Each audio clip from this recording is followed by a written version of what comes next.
Alléluia.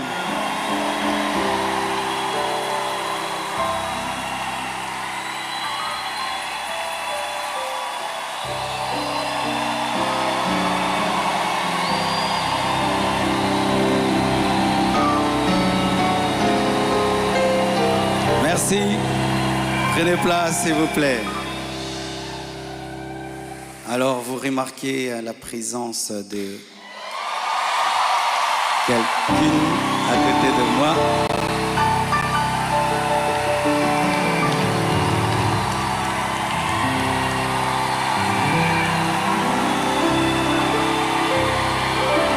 Amen. Est-ce que je peux maintenant parler? Amen. Alors, beaucoup de gens posent la question, elle est d'où, elle est d'où, elle est qui? Même des gens me posent la question, même sur ses cheveux. Est-ce que ce sont ses vrais cheveux? Mais les Congolais, nous sommes graves, hein? Même les cheveux de quelqu'un, vous suivez. Elle est malienne, elle a aussi des origines libanaises, donc c'est un mélange comme moi aussi. Alors, j'ai quelque chose à vous dire. Alors, pour ne pas aller de travers, j'ai préféré écrire afin d'être concis et d'être clair, parce que il est bon vraiment que je vous raconte comment on s'est rencontrés. Amen. Hein?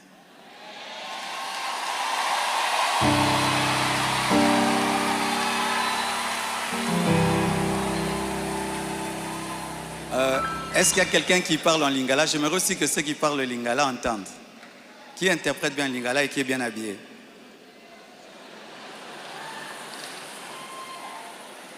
Ok, on va traduire pour ceux qui parlent en lingala un jour. Chers frères et sœurs, après le décès brusque de Maman Blanche, j'ai traversé l'une des saisons les plus sombres de ma vie. J'étais au bord de la dépression, même de l'AVC et même de la mort. Mais beaucoup ne s'en sont pas rendus compte, car je faisais l'effort de rester fort pour vous encourager et pour que l'Église ne devienne pas un lieu de deuil permanent. La solitude, les nombreux questionnements, la douleur de mes enfants, l'innocence de mon bébé, le poids du ministère, la gestion de mes affaires, de ma maison et même de moi-même, tout cela pesait terriblement sur mes épaules. Il m'arrivait de sécher mes larmes avant de prêcher et de pleurer dans mon bureau après avoir prêché. Dans cette épreuve, le pasteur Ézéchiel Moulumba, un ami d'enfance et fils du même père spirituel, me parla un jour de sa fille Esther. Mais je lui répondis que je n'avais ni la force ni la tête à cela. J'avais même demandé à Dieu le don du célibat dans l'espoir de ne plus jamais ressentir le besoin de me marier. Mais Dieu ne répondit pas à cette prière. À plusieurs reprises, par l'intermédiaire des prophètes, des songes et des convictions personnelles, le Seigneur me fit comprendre qu'il voulait que je continue ma route et que je refasse ma vie avec quelqu'un d'autre, et qu'il était dangereux pour moi de rester longtemps dans le veuvage, car un plan maléfique se tramait contre ma vie, mon ministère, ma famille et l'Église. Je me souviens d'une vision particulièrement marquante. J'étais dans une chambre encerclée de très longs serpents aux couleurs magnifiques. Ils faisaient semblant de dormir, attendant que je marche sur l'un d'eux pour m'attaquer. Leur venin était aussi mortel que la beauté de leur couleur. Un seul carré d'1 mètre sur 1 mètre me servait de refuge. La pièce avait une unique fenêtre qui ne pouvait s'ouvrir que de l'extérieur. Et je voyais une servante de Dieu venir ouvrir la fenêtre afin que je puisse m'échapper. Dans cette agonie intérieure, le Seigneur me poussa à recontacter le prophète Ézéchiel, qui me donna le numéro d'Esther. Mais au début, elle ne répondait pas. J'en fis part au prophète qui lui transmit alors mon propre numéro. La première chose que je lui avais demandé, c'était de prier pour moi. Ensuite, nous avons commencé à échanger. Je lui ouvrais mon cœur, elle m'écoutait, me soutenait, priait avec moi, tout en continuant à remplir fidèlement ses responsabilités au travail parce qu'elle était une responsable là où elle travaillait. Et à l'église, elle était plutôt photographe, caméraman, modératrice, prédicatrice.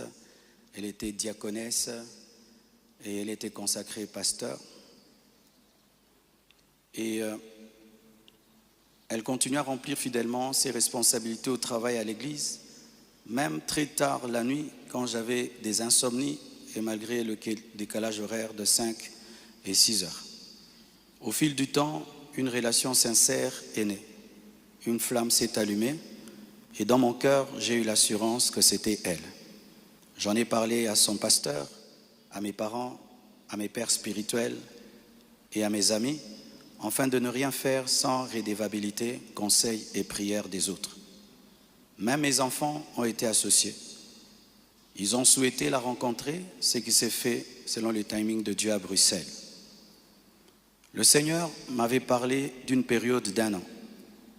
Il ne l'a pas dit qu'à moi, mais à d'autres, y compris certains d'entre vous. Plusieurs ont même reçu des détails précis la concernant, ce qui confirmait ma direction. C'est pourquoi le mariage a été célébré le mercredi 23 juillet en Belgique. J'aurais aimé qu'il ait lieu à Kinshasa, mais cela aurait été trop coûteux et compliqué à organiser. Je comprends que certains aient été surpris ou même blessés par cette démarche qu'ils trouvent très rapide, mais sachez que pour vous, c'est une année. Mais moi, j'ai senti que j'ai fait 3 ans, tellement que c'était terrible, mais je ne pouvais pas, sur cette chair, vous relater ma vie. Si cela vous a offensé, je vous présente mes excuses les plus sincères, mais sachez ceci, le Seigneur s'est servi d'Esther pour que mes enfants, après avoir perdu leur mère, ne perdent pas leur père, pour que la compassion ait toujours un pasteur debout. Je l'aime profondément.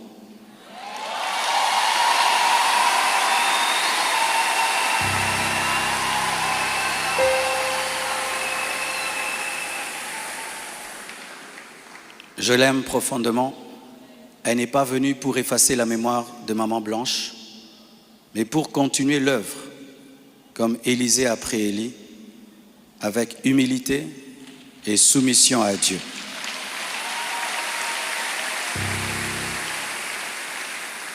Priez pour elle, elle est étrangère, c'est sa première fois d'être au Congo. Elle a eu le baptême de 4 heures du temps d'embouteillage. Et aujourd'hui, Dieu a fait grâce, il fait froid. Je lui ai dit, tu sens le froid quand même? Elle a dit, mais c'est climatisé. Je dis, non, c'est le vent. Priez pour elle, portez-la dans vos cœurs, comme vous m'avez toujours porté dans les vôtres. Demeurez en paix et continuez à prier pour nous, pour toutes ces certaines choses que vous entendez. Je vais clarifier ça progressivement avec le temps de Dieu, dans l'amour, dans le pardon et dans la sagesse sans rancune. Et merci de tout cœur et que Dieu vous bénisse abondamment.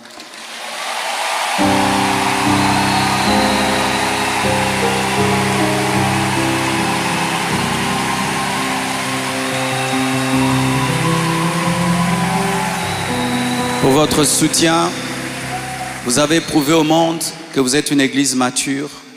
Vous avez prouvé au monde que vous êtes une église enracinée.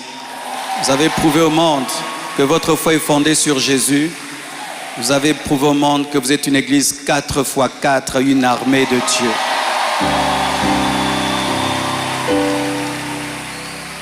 Des fois, j'ai dit à Dieu, tu as beaucoup de serviteurs, pourquoi tout ça c'est moi? Il y a beaucoup d'églises au Congo. Pourquoi la compassion, la pluie, les écrans qui tombent sur les gens? Mais nous avons une grande destinée. Un jour, nous comprendrons pourquoi tout ça. Alléluia. Aujourd'hui, nous voulons que vous puissiez prier pour nous. On a prié pour nous à Bruxelles, mais votre prière me manquait. Priez pour nous, s'il vous plaît.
Alléluia.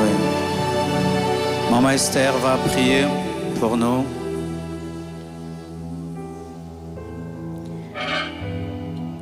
Seigneur, nous voulons te rendre grâce ce matin pour cette première journée, ce premier matin des 25 matins.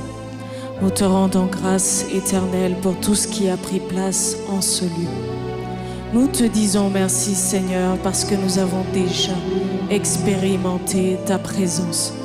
Nous pouvons palper et sentir ta présence en ce lieu. Et pour cela, nous te rendons des actions de grâce. Nous ne prenons pas part pour acquis ta présence, mais nous savons que c'est un privilège que tu nous accordes de la manifester en ce lieu. Et c'est pourquoi ce matin, nous te disons merci. Nous te recommandons également les restants des 25 matins.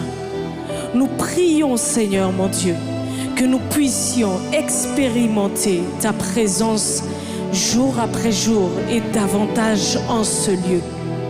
Que nous allions dans une profondeur de ta présence. Nous allions encore plus en profondeur dans ta présence. Que nous expérimentions, Seigneur, une dimension que nous n'avons jamais expérimentée auparavant. Et que, Seigneur, tout un chacun ici présent qui a délaissé sa demeure pour venir en ce lieu, et toute l'Église Compassion rentre dans une nouvelle saison à partir d'aujourd'hui. Nous recommandons, Seigneur, tous les orateurs qui vont fouler cet autel, Seigneur. Nous prions, Seigneur, que ça ne soit pas, Seigneur, de par leurs propres mots, par leur propre intelligence qu'ils parlent, mais que ce soit, Seigneur, les oracles de Dieu qu'ils déclarent en ce lieu. Seigneur, nous te recommandons, Seigneur, le retour de toute personne ici présente, Seigneur. Nous prions que tu les protèges, que tu les gardes, que tu préserves, Seigneur, chacun des membres, chacune des familles de cette Église et tous ceux qui nous suivent à distance sur les réseaux sociaux. Bénis le restant de cette journée. Bénis la journée de demain, le culte de demain, Seigneur. Et que toute la gloire te revienne. Tous les honneurs te reviennent, Seigneur. Que toutes les acclamations, Seigneur, montent au-devant de ton trône. Car toi seul es digne, Seigneur, de recevoir notre adoration, notre louange. Tu es le roi des rois. Tu es le Seigneur des Seigneurs. Tu es le maître incontesté de l'univers. Il n'y a point d'autre nom, Seigneur, qui soit au-dessus du tien. Sois élevé, Seigneur. Sois glorifié. C'est dans le nom de Jésus que nous avons ainsi prié. Ensemble, nous disons Amen. Que Dieu vous bénisse. Bon retour dans vos maisons. Amen.